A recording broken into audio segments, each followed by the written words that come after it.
Napumpa mi čao, 2 soma x gazda paja. Ne zere, ovo je gas. Ovo je gas. Cool fora, cool fora. Što inače ne znam ko je ovo crto ili je to neki AI, ali kako je ovo urađeno, brutalno. Jedan jedini, nezamenjivi, predletnji. Kako me nervira što nije sinkovano. Jel vi čujete, znači bukvalno nije sinkovano taj tekst sa njom. 2 soma, Milutin Milanković.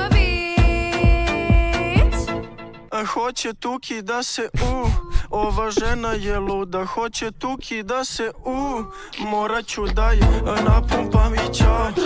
Meni je baš jaka pesma. Meni je baš jaka pesma. Napumpam i čao bebe, ti si moja piramidica.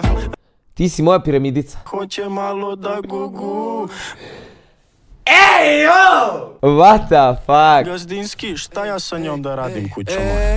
Napumpaj čao, napumpaj čao bebe, napumpaj čao. Vidi bebi jako žuri. Buraz, iskreno, ovaj deo mi je mid odavde. Čao bebe, bebi yo te quiero. Ovo mi je ono. Yo te quiero tanto.